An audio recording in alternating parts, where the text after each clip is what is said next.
Hello officers, आज जॉग्रफीच्या टेस्टचा आपण discussion घेऊया। सर्वांनी पेन आणि पेपर घेऊन बसा। तुमच्या आज महाराष्ट्र जॉग्रफीसाठी शॉर्ट नोट सुद्धा तयार होणार आहे। जर तुम्ही पेन आणि पेपर घेऊन नोट डाऊन गोष्टी केल्या तर मध्य प्रदेश राज्याबरोबर महाराष्ट्रातील सर्वाधिक जिल्हे सरहद निर्माण करतात त्या जिल्ह्यांची संख्या सांगा। तर आता आपल्याला माहित पाहिजे की मध्य प्रदेश या राज्याबरोबर किती जिल्हे लागून आहेत। तर उत्तर आहे 8 जिल्हे लागून आहेत। तर ते कोणकोणते 8 जिल्हे आहेत ते तुम्ही लिहून घ्या। नंदुरबार, धुळे, जळगाव, बुलढाणा, अमरावती, नागपूर, भंडारा व गोंदिया।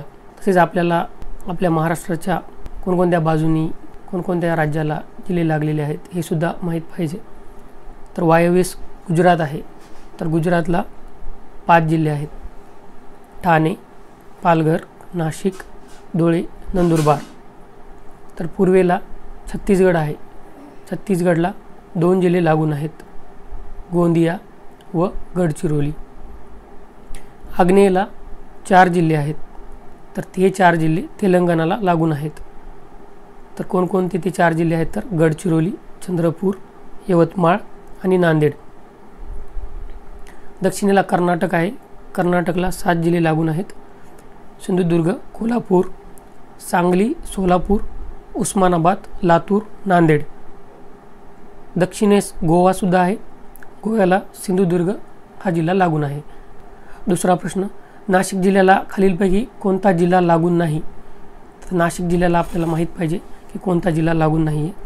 MPSCने यावर प्रश्न विचारलेले आहेत, अशा प्रकारचे प्रश्न या अगोदर विचारलेले आहेत। नाशिक जिल्ह्याला पुणे हा जिल्हा लागून नाही आहे। अशा प्रकारचे प्रश्न जेव्हा आपण डिस्कशन करणार आहेत तेव्हा तुम्ही मॅप घेऊन बसा आणि मॅपवर पहा की कोणता जिल्हा कोणत्या जिल्ह्याला लागून आहे, कोणकोणते जिल्हे त्याला सीमा निर्माण करतात। अशा प्रकारचे प्रश्न मॅपशिवाय कळणार नाहीत। तसेच अजून काही महत्त्वाचे जिल्हे पाहू आणि त्यांना लागून असलेले काही जिल्हे पाहू। जसं की पुण्याला कोणकोणते जिल्हे लागून आहेत तर पुण्याला 5 जिल्हे लागून आहेत, तर ते आहेत ठाणे, रायगड, सातारा, सोलापूर आणि अहमदनगर।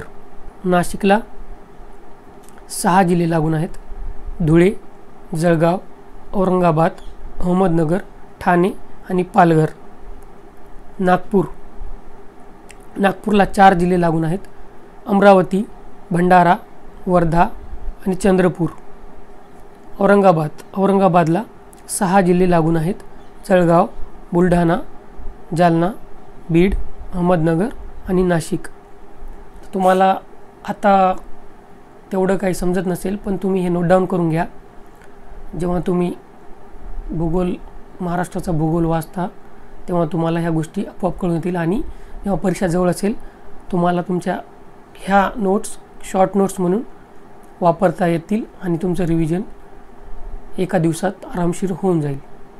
तिसरा प्रश्न, प्रशासकीय विभागानुसार सर्वात कमी आणि सर्वात जास्त अनुक्रमे तालुके असणारे विभाग ओळखा। तर प्रशासकीय विभाग आपल्याला माहीत आहेत, पुणे प्रशासकीय विभाग, कोकण प्रशासकीय विभाग, अमरावती इत्यादी।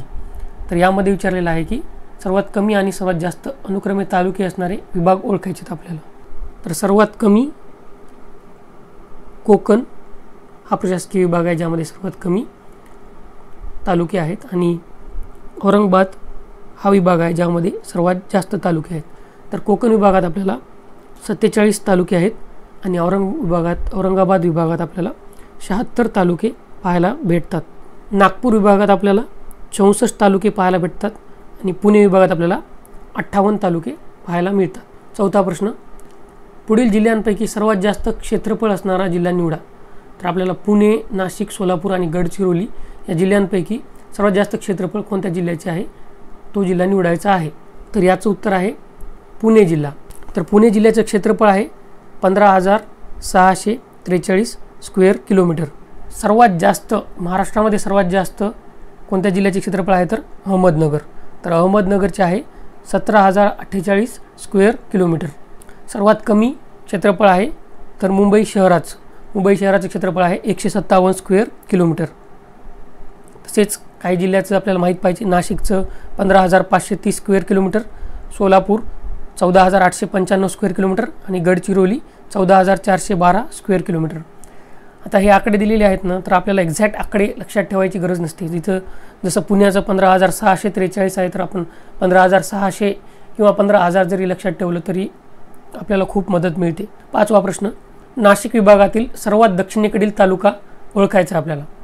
तर आपल्याला मागे कंबाईनला एकदा प्रश्न विचारला होता आयोगाने की पुणे जिल्ह्यातला सर्वात उत्तरेकडील तालुका ओळखा म्हणून. तसं त्याच धर्तीवर हा प्रश्न आपण टाकलेला आहे. तर याचे उत्तर आहे कर्जत. तर सर्वात उत्तरेकडील तालुका नाशिकमधील कोणता आहे, तर गडगाव. गडगाव हा तालुका सर्वात उत्तरेकडील आहे. 6वा प्रश्न, चुकीचे विधान असणारा पर्याय निवडा. तर आपल्याला प्रश्न खूप काळजीपूर्वक वाचायचा आहे. चुकीचे विधान आपल्याला इथे निवडायचं आहे. कोकण प्रदेशाची सरासरी उंची 30 ते 60 किलोमीटर आहे. कोकण प्रदेशाची सरासरी रुंदी ही 30 ते 60 किलोमीटर आहे. तर हे विधान बरोबर आहे. ब विधान, कोकण प्रदेशाचा सर्वसाधारण उतार पश्चिम ते पूर्व दिशेने आहे. तर हे विधान चुकीचे आहे, कारण कोकण प्रदेशाचा सर्वसाधारण उतार पूर्व ते पश्चिम या दिशेने आहे. कोकणची किनारपट्टी रिया या प्रकारची आहे, हे सुद्धा बरोबर आहे. म्हणजे चुकीचे विधान आपल्याला विचारलेले आहे, तर फक्त ब हे चुकीचे विधान आहे, म्हणून डी ऑप्शन हे आपले उत्तर आहे. 7वा प्रश्न, बरोबर विधाने असणारा पर्याय आपल्याला निवडायचा आहे.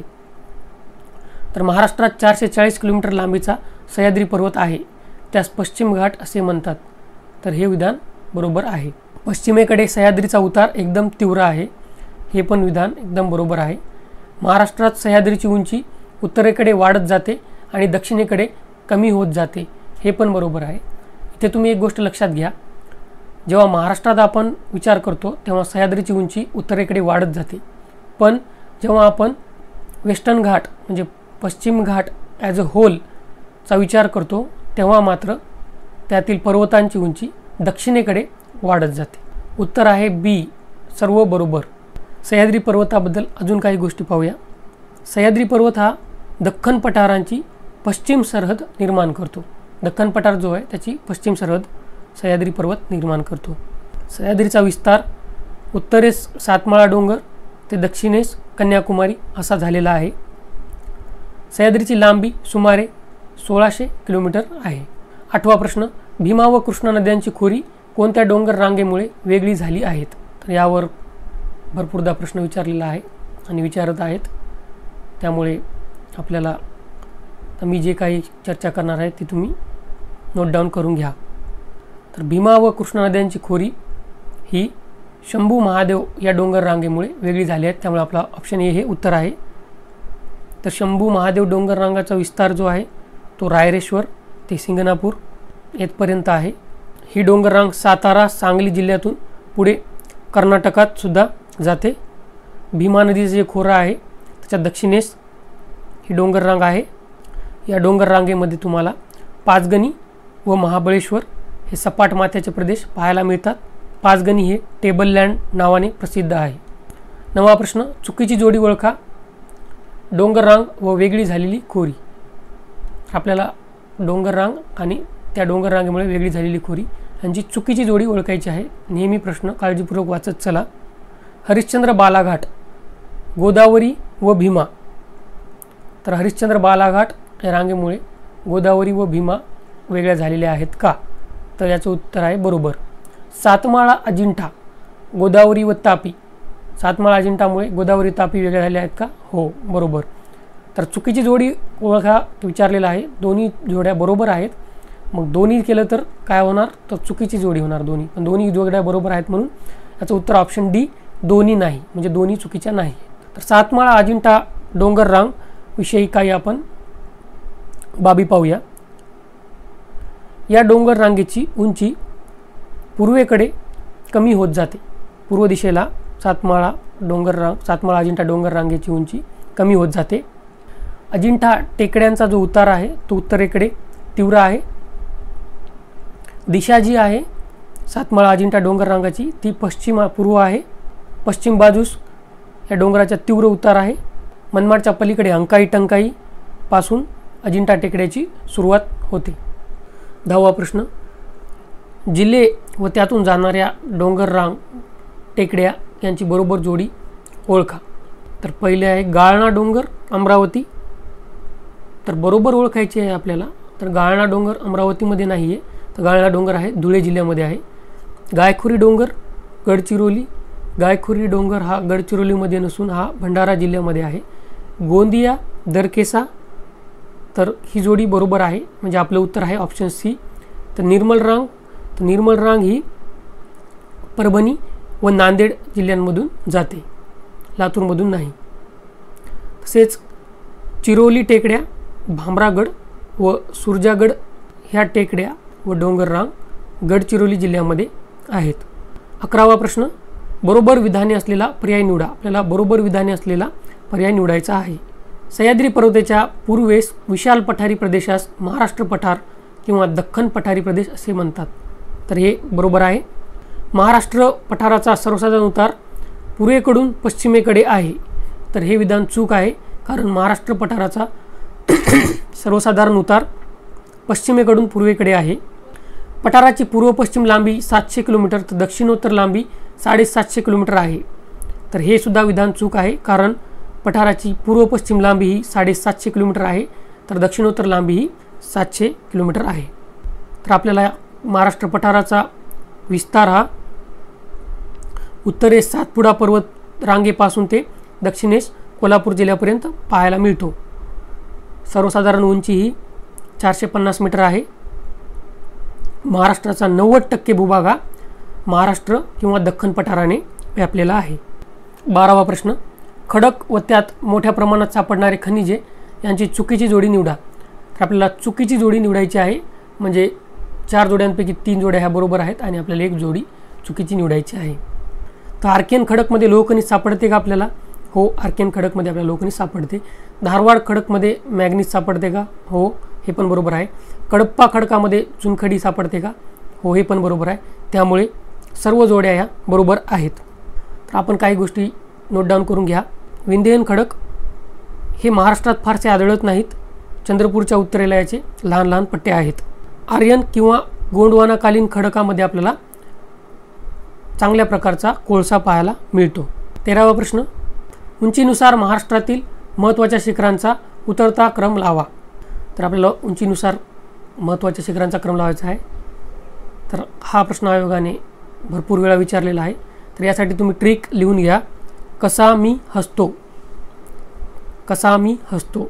क म्हणजे येथे कळसुबाई, सा म्हणजे येथे साल्हेर, मी म्हणजे येथे महाबळेश्वर, ह म्हणजे येथे हरिश्चंद्रगड, स म्हणजे येथे सप्तशृंगी, तो म्हणजे येथे तोरणा. कसा मी हसतो. तर ही ट्रिक तुम्ही लक्षात ठेवा, तर तुम्हाला याचे उत्तर निघून जाईल. तर आपल्याला विचारलेलं आहे उतरता क्रम, म्हणजे आपल्याला सर्वात मोठ्याकडून लहानापर्यंत जायचं आहे. तर उतरता क्रम आणि चढता क्रम हे सुद्धा लक्ष देत जा. उतरता क्रम म्हणजे मोठ्यापासून लहानाकडे जाणे, उतरायचे आहे आपल्याला, आणि चढता क्रम म्हणजे लहानापासून मोठ्याकडे जाणे. तर आपलं उत्तर आहे ऑप्शन बी. म्हणजेच आपल्याला कळसुबाई पहिल्यांदा येईल, नंतर साल्हेर येईल, नंतर महाबळेश्वर येईल, नंतर हरिश्चंद्रगड येईल, नंतर सप्तशृंगी येईल आणि नंतर सर्वात शेवटी तोरणा येईल. तर या सर्वांची उंचीसुद्धा तुम्ही लिहून घ्या. कळसुबाई शिखर हे महाराष्ट्रातील सर्वात उंच आहे. याची उंची आहे 1646 मीटर. साल्हेर याची उंची लिहून घ्या 1567 metre. Mahabaleshwar 1438 metre. Harishchandragad 1424 metre. Saptashrungi 1416 metre. Torna 1404 metre. 14वा प्रश्न, खाडी व ती कोणत्या नदीवर आहे याची बरोबर जोडी आपल्याला ओळखायची आहे. तर खाडी काय असते? नदीचा समुद्रामध्ये जेवढा भाग आतपर्यंत शिरतो त्याला आपण खाडी असे म्हणतो. याची बरोबर जोडी ओळखायची म्हणजे 3 जोड्या ह्या आपल्याला चुकीच्या असतील आणि एकच यामध्ये बरोबर जोडी आहे. तर दातीवरा ही उल्हास नदीवर आहे का? तर हे चुकीचं आहे. दातीवरा ही तानसा व वैतरणा नदीवर आहे. मनोरी ही माहीम नदीवर नसून मनोरी ही खाडी दहिसर नदीवर आहे.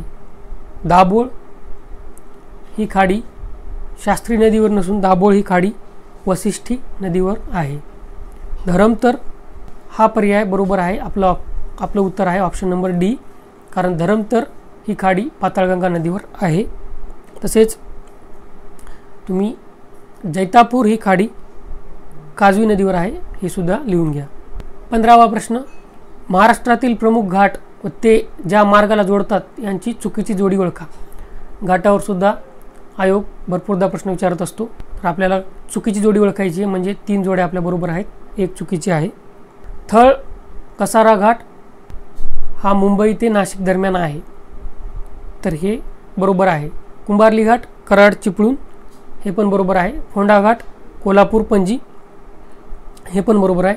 आंबा घाट पुणे सातारा, आंबा घाट पुणे सातारा नसून आंबा घाट हा कोल्हापूर रत्नागिरी दरम्यान आहे, हे तुम्ही नोट करून घ्या। तर आपले उत्तर आहे ऑप्शन नंबर डी। आणखी काही घाट तुम्ही लिहून घ्या। खांबाटकी घाट हा पुणे सातारा दरम्यान आहे। बोर घाट हा पुणे मुंबई दरम्यान आहे। अंबोली घाट हा सावंतवाडी बेळगाव दरम्यान आहे। 16वा प्रश्न, महाराष्ट्र पठारावरील नद्यांच्या खोऱ्यांचा उत्तरेकडून दक्षिणेकडे क्रम लावा। नदी प्रणालीवर सुद्धा आपल्याला हमखास 2 प्रश्न असतात प्रत्येक परीक्षेला, त्यामुळे आपल्याला हे प्रकरण खूप महत्त्वाचे आहे। तर उत्तरेकडून दक्षिणेकडे आपल्याला क्रम लावायचा आहे। इथे पण तुम्ही लक्ष देत जा, कधी दक्षिणेकडून उत्तरेकडे विचारलेलं असते, आपण घाईगडबडीत उत्तरेकडून दक्षिणेकडे लावून जातो, त्यामुळे प्रश्नांकडे आपण लक्षपूर्वक दिले पाहिजे। आपल्याकडे पूर्वपरीक्षेसाठी 1च तास वेळ असतो, त्यामुळे आपल्याला जास्त घाईगडबड पण करायची नसते आणि जास्त स्लोली पण जायचं नसते, त्यामुळे आपल्याला मॅनेज करायचं। त्यासाठी टेस्ट सिरीज तुमच्यासाठी महत्त्वाची असते। टाईम मॅनेजमेंट हे खूप महत्त्वाचं झालेलं आहे, पूर्व आणि मुख्य दोन्हीला पण। तर तापी पूर्णा खोरे हे आपल्याला सर्वात उत्तरेला पाहायला मिळते, त्याखाली गोदावरी खोरे, त्यानंतर प्राणहिता खोरे, त्यानंतर भीमा खोरे आणि सर्वात शेवटी आपल्याला कृष्णा खोरे पाहायला मिळते। तर याचं उत्तर आहे ऑप्शन क्रमांक डी। 17वा प्रश्न, बरोबर पर्याय निवडायचे आहेत आपल्याला। तर पश्चिम वाहिनी नद्या आपल्याला दिलेल्या आहेत, वैतरणा, उल्हास, नर्मदा, सावित्री। आपल्याला ओळखायचे आहे की या पश्चिमेला म्हणजे अरबी समुद्राला मिळतात का। आणि पूर्ववाहिनी नद्या कोणत्या असतात, तर ज्या बंगालच्या उपसागरास मिळतात। तर गोदावरी, भीमा, कृष्णा, तापी। तर यामध्ये पश्चिम वाहिनी नद्यामध्ये वैतरणा, उल्हास, नर्मदा, सावित्री ह्या नद्या अरबी समुद्रात मिळतात, म्हणजे हा पर्याय बरोबर आहे, हे विधान बरोबर आहे। आणि ब विधान, पूर्ववाहिनी नद्या गोदावरी, भीमा, कृष्णा या 3 नद्या बंगालच्या उपसागरास मिळतात, म्हणजे ह्या पूर्ववाहिनी आहेत, परंतु तापी ही नदी पश्चिम वाहिनी नदी आहे। तर आपल्याला भरपूरदा प्रश्न विचारलेला आहे पूर्ववाहिनी पश्चिम वाहिनीवर सुद्धा। तसेच आपण हे लक्षात ठेवा की तापी आणि नर्मदा ह्या नद्या खसदरीतून वाहतात। तर तापी नदीविषयी आपण काही गोष्टी पाहूया। तापी ही पश्चिम वाहिनी नदी आहे। सह्याद्री पर्वत हा महाराष्ट्रात मुख्य जलविभाजक आहे, हा प्रश्न सुद्धा आयोगाने या अगोदर विचारलेला आहे। सह्याद्री पर्वत हा जलविभाजक असल्याने नद्यांची पूर्ववाहिनी व पश्चिम वाहिनी असे 2 भाग झालेले आहेत। तर आपण बघितलं पूर्ववाहिनी नद्या ह्या बंगालच्या उपसागरास मिळतात, तर पश्चिम वाहिनी नद्या हा अरबी समुद्रात मिळतात। 18वा प्रश्न, चुकीचा पर्याय निवडा। आपल्याला चुकीचा पर्याय निवडायचा आहे। गोदावरी नदीच्या प्रवाहाची सर्वसाधारण दिशा पूर्व व आग्नेयेस आहे, हे विधान बरोबर आहे। गोदावरीची एकूण लांबी 1465 किलोमीटर असून महाराष्ट्रात नदीचा प्रवाह 668 किलोमीटर आहे, हे सुद्धा विधान एकदम बरोबर आहे। संपूर्ण गोदावरी खोऱ्याने महाराष्ट्राचे 50% पेक्षा जास्त क्षेत्र व्यापले आहे, हे विधान चुकीचे आहे, म्हणजे आपल्याला चुकीचा पर्याय विचारलेला आहे आणि क फक्त चुकीचे आहे, त्यामुळे उत्तर आहे आपलं ऑप्शन सी फक्त क। तर गोदावरी खोऱ्याबद्दल काही गोष्टी माहीत पाहिजे आपल्याला। गोदावरी खोरे हे महाराष्ट्रातील सर्वात मोठे खोरे आहे। गोदावरीची लांबी 1465 किलोमीटर आहे, पण महाराष्ट्रात ती 668 किलोमीटर आहे। एकूण क्षेत्र गोदावरीचे 3,13,389 स्क्वेअर किलोमीटर, पण महाराष्ट्रात गोदावरीचे क्षेत्र आहे 1,53,779 स्क्वेअर किलोमीटर। संपूर्ण गोदावरी खोऱ्याने महाराष्ट्राचे 49% क्षेत्र व्यापले आहे। 19वा प्रश्न, गोदावरीला डावीकडून मिळणाऱ्या नदीचा पर्याय निवडा। तर आपल्याला डावीकडून उजवीकडून असे जास्त येत नाहीत, पण एखाद्या वेळेस प्रश्न येऊ शकतो आयोगाला, त्यामुळे जास्त याच्यात न पडता आपण काही मुख्य नद्या आहेत त्यांच्या उपनद्या केल्या पाहिजे, जसं की गोदावरी, भीमा, कृष्णा तापी, वर्धा यांच्या आपल्याला काही मुख्य नद्या, या मुख्य नद्यांच्या आपल्याला काही ट्रिब्युटरीज म्हणजे उपनद्या माहीत पाहिजे. बाकी जास्त यामध्ये डोकं आपण घालवायचं नाही. आणि एक ट्रिक सांगतो तुम्हाला की नेहमी एका बाजूने मिळणाऱ्या नद्या लक्षात ठेवा. म्हणजे मी कधी लक्षात ठेवतो तर मी उजव्या बाजूने मिळणाऱ्या नद्या लक्षात ठेवतो. म्हणजे मला डावीकडून एखादी जर नदी आली असेल तर लगेच ती डिस्टिंग्विश करता येते. तर तुम्ही पहा तुम्हाला काय करायचं, पण कोणत्याही एका बाजूने लक्षात ठेवलं तर खूप फायदा होतो आणि सोपं पण जाते. तर यापैकी मग आपल्याला डावीकडून मिळणाऱ्या नदीचा पर्याय निवडायचा आहे. तर प्रवरा, सिंदफणा आणि मांजरा ह्या नद्या गोदावरीला उजवीकडून मिळतात. दुधना ही नदी आहे जी गोदावरीला डावीकडून मिळते. त्यामुळं पर्याय क्रमांक डी हे आपलं उत्तर आहे. तर तुम्ही काही नद्या लिहून घ्या. गोदावरीला उजवीकडून किंवा दक्षिणेकडून मिळणाऱ्या नद्या कोणकोणत्या आहेत तर दारणा, प्रवरा, मुळा, बोर, बिंदुसरा, कुंडलिका. 20वा प्रश्न, कोणत्या नद्याच्या संगमास प्राणहिता असे म्हणतात? तर हा प्रश्नसुद्धा आयोगाने या अगोदर विचारलेला आहे. गोदावरी व पैनगंगा, वर्धा व वैनगंगा, वर्धा व पैनगंगा, गोदावरी वर्धा.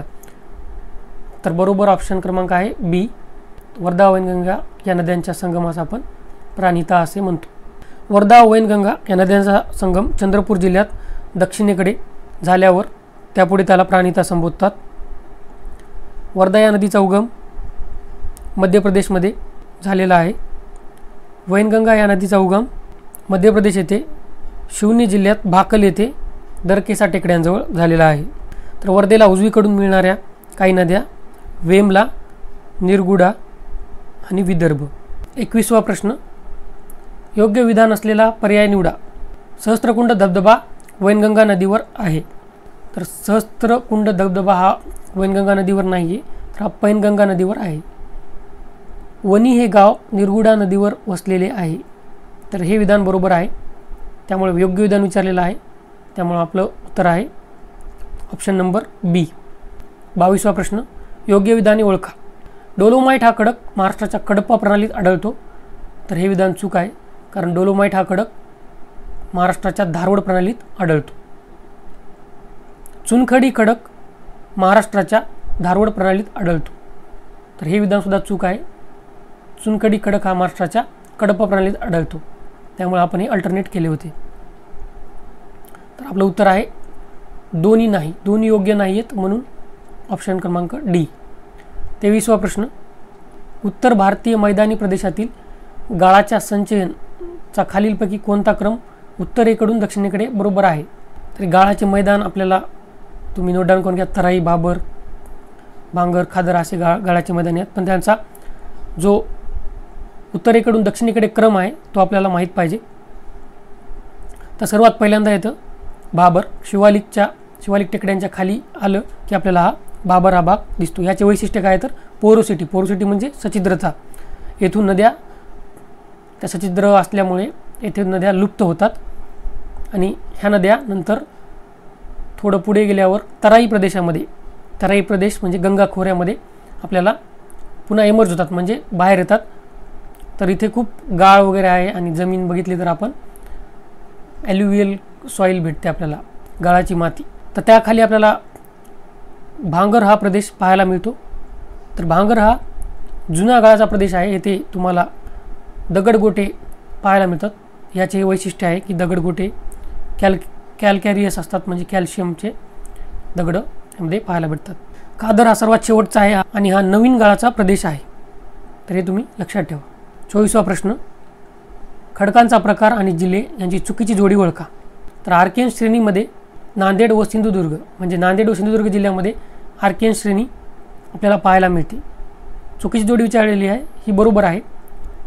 धारवाड श्रेणी पूर्व नागपूर, भंडारा, गोंदिया, कोल्हापूर हे सुद्धा विधान बरोबर आहे. पूर्व नागपूर, भंडारा, गोंदिया आणि कोल्हापूरमध्ये आपल्याला धारवाड श्रेणीचे खडक पाहायला मिळतात. चंद्रपूरमध्ये विंध्य श्रेणी हे सुद्धा बरोबर आहे. त्यामुळे आपलं उत्तर आहे ऑप्शन डी, सर्व बरोबर. तसेच गोंडवाना श्रेणीचे खडक आपल्याला यवतमाळ, गडचिरोली, अमरावती या जिल्ह्यामध्ये पाहायला मिळतात. 25वा प्रश्न, खालील विधानांवरून नदी ओळखा. आपल्याला काही विधानं दिलेली आहेत, त्यावर आपल्याला नदी ओळखायची आहे. ही नदी पुण्याजवळ उगम पावते. ही कृष्णा नदीची उपनदी आहे. या नदीस उजव्या किनाऱ्याने दक्षिणेकडून इंद्रायणी, मुळा, मुठा, नीरा व मान या नद्या येऊन मिळतात. तर कृष्णा नदीची उपनदी आहे म्हणल्यावर कृष्णा तर ऑप्शन बाद झाला. एलिमिनेशन मेथडसुद्धा आपल्याला लावता आली पाहिजे, कारण मुख्यमध्ये एलिमिनेशन मेथडनेच तुम्हाला पेपर सोडवावा लागतो, नाहीतर वेळ पुरत नाही. प्रिलिम्समध्ये सुद्धा तुम्ही याचा वापर जर केला तर तुमचा वेळेची बचत होते आणि तुम्हाला नंतर रिझनिंगसाठी आणि काही गणिताचे प्रॉब्लेम सोडवण्यासाठी सुद्धा वेळ मिळून जातो. तर याचं उत्तर आहे ऑप्शन डी, भीमा नदी. भीमा नदी ही पुण्याजवळ उगम पावते, भीमाशंकर येथे.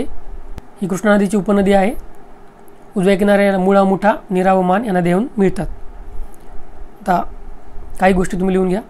कर्नाटकात रायचूरजवळ कुरुगुडी येथे कृष्णा व भीमा नद्यांचा संगम होतो.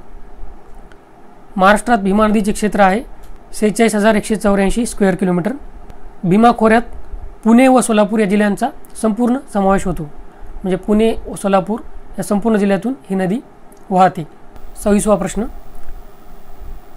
चूक विधान असलेला पर्याय निवडा.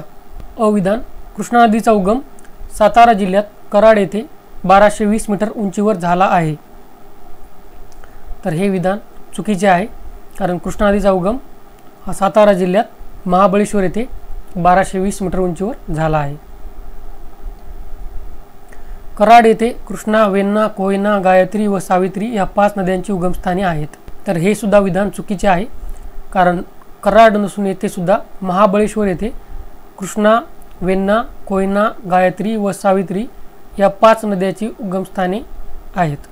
तर कृष्णा नदीबद्दल आपण काही गोष्टी नोट करून घेऊ. कृष्णा नदीची एकूण लांबी आहे 1400 किलोमीटर. महाराष्ट्रात ती आहे 282 किलोमीटर. कृष्णा नदीचे क्षेत्र आहे एकूण 2,58,948 स्क्वेअर किलोमीटर. महाराष्ट्रात ते आहे 28,700 स्क्वेअर किलोमीटर. कृष्णा खोऱ्यात संपूर्ण कोल्हापूर जिल्हा तसेच सातारा, सांगली या जिल्ह्यांचा समावेश होतो. कराड, सातारा येथे कृष्णा व कोयना नद्यांचा संगम होतो. आता आपण उजव्या बाजूने मिळणाऱ्याच नद्या लक्षात ठेवतो, पण कधीकधी काही एक्सेप्शन्स असल्यावर आपल्याला ते एक्सेप्शन्स लक्षात ठेवायला सोपे असतात, म्हणून आपण डाव्या बाजूच्या सुद्धा नद्या लक्षात ठेवू शकतो. जसे की येथे बघा, कृष्णा नदीस डाव्या बाजूने फक्त येरळा नदी मिळते. आता इथे फक्त एकच नदी मिळते, त्यामुळे आपण फक्त हीच नदी लक्षात ठेवूया. तर कृष्णा नदीस डाव्या बाजूने फक्त येरळा ही नदी मिळते.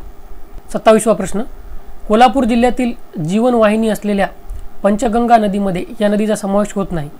तर पंचगंगा नदीवर आपल्याला भरपूर वेळा प्रश्न आलेला आहे. पंचगंगा नावावरूनच कळत आहे की यामध्ये 5 नद्या असाव्यात. तर कोणती नदी नाही ते आपण बघूया. तर पंचगंगा नदीमध्ये कोणत्या नदी आहेत त्या लिहून घ्या तुम्ही. कुंभी, कासारी, तुळशी, भोगावती आणि सरस्वती.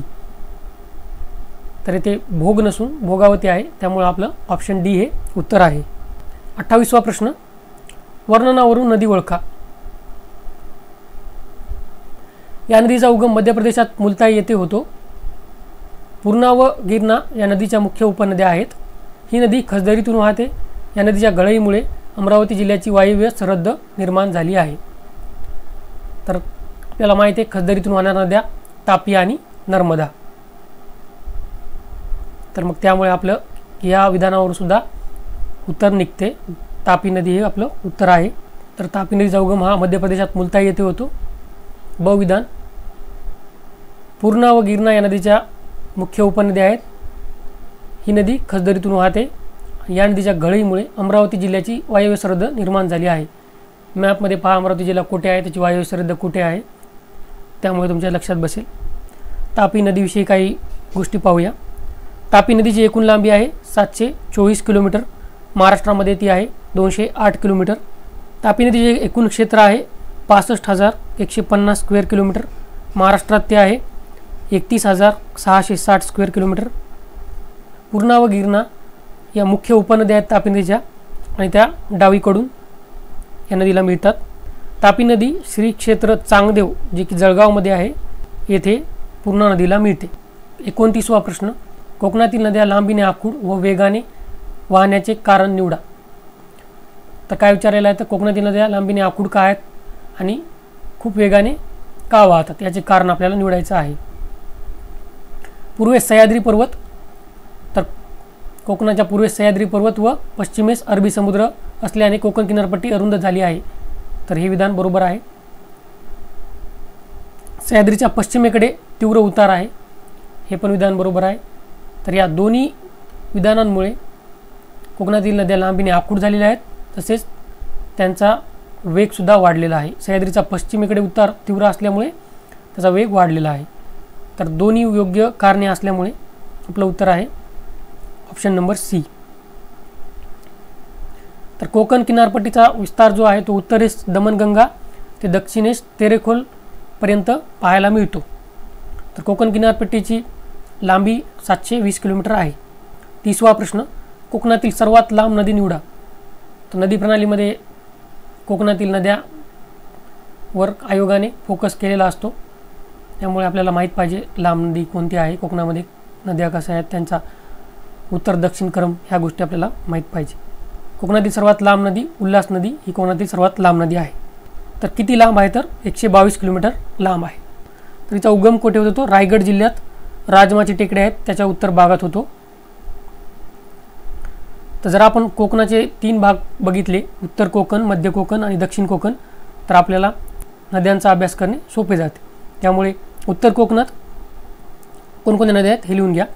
दमणगंगा, सूर्या, वैतरणा, तानसा, काळू, उल्हास.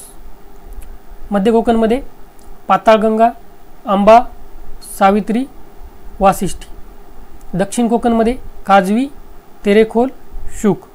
तर एक ट्रिक तुम्ही लक्षात ठेवा, जे की तुम्हाला उत्तर कोकण आणि मध्य कोकणमधल्या नद्या ओळखायला मदत करेल. सूर्य वैतागला उल्हासवर, सावित्रीने आंबा खाल्ला. 31वा प्रश्न, जायकवाडी प्रकल्पांतर्गत न येणारे धरण ओळखा. तर जायकवाडी प्रकल्पामध्ये जे काही धरण येतात त्यामध्ये कोणते धरण येत नाही हे आपल्याला ओळखायचे आहे. तर दारणा धरण, जे की दारणा नदीवर आहे, हे जायकवाडी प्रकल्पामध्ये येते का, तर हे सुद्धा जायकवाडी प्रकल्पामध्ये, हे नाशिक जिल्ह्यामध्ये आहे. मन्याड धरण, हे सुद्धा जायकवाडी प्रकल्पामध्ये येते, हे आहे मन्याड नदीवर नांदेडमध्ये. भंडारदरा धरण, हे सुद्धा जायकवाडी प्रकल्पामध्ये येते, हे आहे अहमदनगरमध्ये प्रवरा नदीवर. वाघाडी धरण हे जायकवाडी प्रकल्पाचा भाग नाही, वाघाडी धरण हे यवतमाळमध्ये आहे वाघाडी नदीवर. जायकवाडी प्रकल्पांतर्गत येणारे धरणे तुम्ही लिहून घ्या, हे 3 आहेत, दारणा धरण, मन्याड धरण, भंडारदरा धरण. दारणा धरण, मन्याड धरण, भंडारदरा धरण आणि बाकीचे लिहून घ्या. पैठण, नाथसागर गोदावरी नदीवर आहे औरंगाबाद. सिंदफणा नदीवर आहे. सिद्धेश्वर दक्षिण पूर्णा नदीवर येलदरीमध्ये आहे, परभणी जिल्हा. 32वा प्रश्न, धरण आणि ते कोणत्या जिल्ह्यात आहे याची बरोबर जोडी ओळखायची. आपल्याला बरोबर जोडी ओळखायची म्हणजे बाकीच्या 3 आपल्याला चुकीच्या दिलेल्या आहेत आणि एक त्यामध्ये बरोबर आहे. तर इसापूर धरण यवतमाळमध्ये आहे का, तर बरोबर आहे, इसापूर धरण हे यवतमाळमध्ये आहे. सायखेड धरण हे वर्ध्यामध्ये आहे का, तर हे चुकीचे आहे. सायखेड धरणसुद्धा यवतमाळमध्ये आहे, खुनी नदीवर आहे. इटियाडोह धरण हे नागपूरमध्ये आहे का, इटियाडोह धरण हे गोंदियामध्ये आहे. उजनी धरण हे पुण्यामध्ये आहे का, नाही, तर उजनी धरण हे सोलापूरमध्ये आहे. तसेच खडकवासला धरण हे पुण्यामध्ये आहे मुठा नदीवर. कोयना धरण साताऱ्यामध्ये आहे कोयना नदीवर. राधानगरी कोल्हापूरमध्ये आहे भोगावती नदीवर. महान धरण अकोल्यात आहे काटेपुरा नदीवर. सुसरी धरण जळगावमध्ये आहे गोमती नदीवर. तर इटियाडोह धरण हे गाढवी नदीवर आहे आणि उजनी धरण हे भीमा नदीवर आहे. तर या गोष्टी तुम्ही लिहून ठेवा. 33वा प्रश्न, नद्या आणि त्यांच्या संगमावर असलेली महत्त्वाची शहरे यांची चुकीची जोडी ओळखायची आहे. तर आपल्याला इथे चुकीची जोडी ओळखायची आहे, म्हणजे 3 बरोबर आहेत आणि 1 त्यामध्ये चुकीचे असणार आहे. नेवासे हे शहर प्रवरा व मुळा या नद्याच्या संगमावर आहे, तर हे बरोबर आहे. पुणे, मुळा व भीमा, पुणे हे शहर मुळा व मुठा या नदीच्या संगमावर आहे, त्यामुळे आपलं उत्तर आहे ऑप्शन बी. नृसिंहवाडी हे शहर कृष्णा व पंचगंगा या नद्याच्या संगमावर आहे, हे बरोबर आहे. आणि हरिपूर हे शहर कृष्णा व वारणा या नदीच्या संगमावर आहे, हे सुद्धा बरोबर आहे. काही आणखी शहरे लिहून घ्या. संगमनेर हे शहर अहमदनगरमध्ये असून प्रवरा व महालुंगी या नद्याच्या संगमावर आहे. भंडारा हे शहर वैनगंगा व सूर या नद्याच्या संगमावर आहे. रांजणगाव जेथे अष्टविनायकपैकी एक गणपती आहे ते मुळा मुठा व भीमा या नद्याच्या संगमावर आहे. साताऱ्यामधील माहुली हे शहर कृष्णा व वेण्णा या नद्यांच्या संगमावर आहे. 34वा प्रश्न, महाराष्ट्रातील तलावाचे जिल्हे म्हणून प्रसिद्ध असलेले जिल्हे ओळखा. तर तलावाचे जिल्हे महाराष्ट्रातील कोणकोणते आहेत, जेथे की माहीत पाहिजे की तलावाचे जिल्हे हे विदर्भामध्ये आहेत. तर याचं उत्तर आहे भंडारा व गोंदिया. या दोन्ही जिल्ह्यात एकूण मिळून जवळपास 580 मोठे तलाव आहेत आणि जवळपास 13,500 मध्यम व लहान तलाव आहेत. आपल्याला आयोगाने प्रश्न विचारला होता की तलावाचं कोणते राज्य आहे ज्यामध्ये सर्वात जास्त तलाव पाहायला मिळतात. तर त्याचं उत्तर आंध्र प्रदेश आहे. तर राज्य विचारलं तर आंध्र प्रदेश, आपल्या महाराष्ट्रामध्ये जिल्हे विचारले तर भंडारा व गोंदिया. 35वा प्रश्न, महत्त्वाचे तलाव सरोवर यांची बरोबर जोडी ओळखा. तर बरोबर जोडी ओळखायची आपल्याला. मोडक सागर हा पालघर जिल्ह्यामध्ये आहे का? तर मोडक सागर हा तलाव वैतरणा नदीवर ठाणेमध्ये आहे. शिवसागर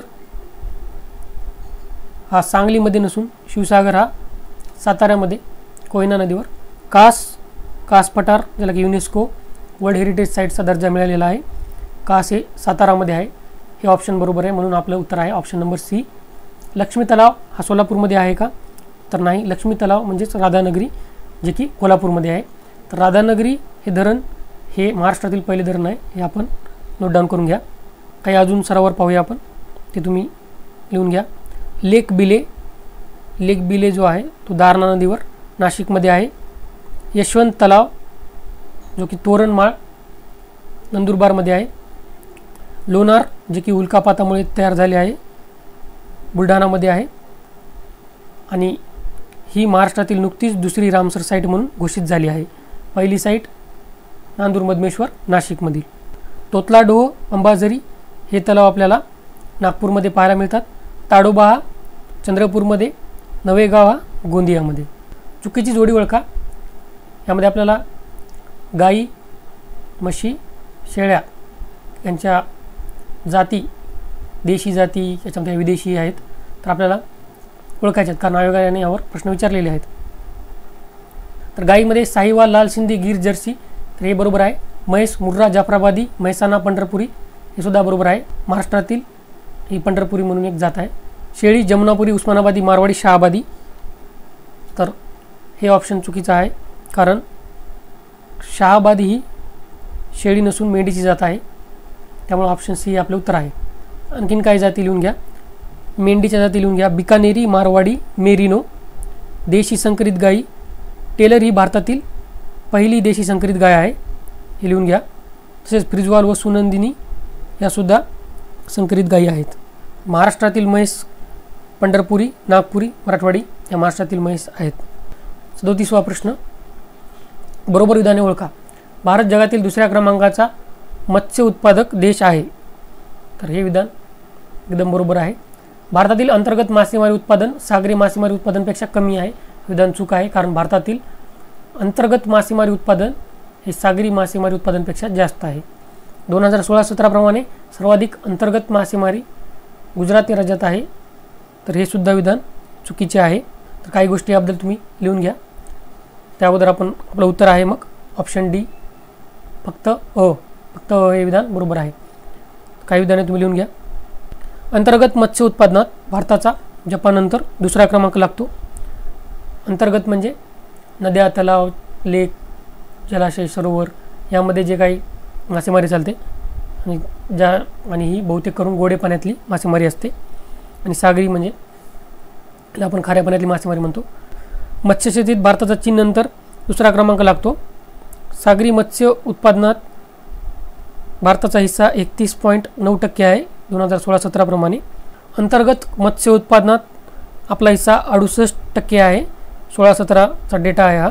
सागरी मत्स्य उत्पादनात महाराष्ट्र चौथा आहे तर गुजरात पहिला आहे. त्यामुळे ते अंतर्गत नाही तर सागरी मासेमारी उत्पादनात गुजरात हा पहिला आहे.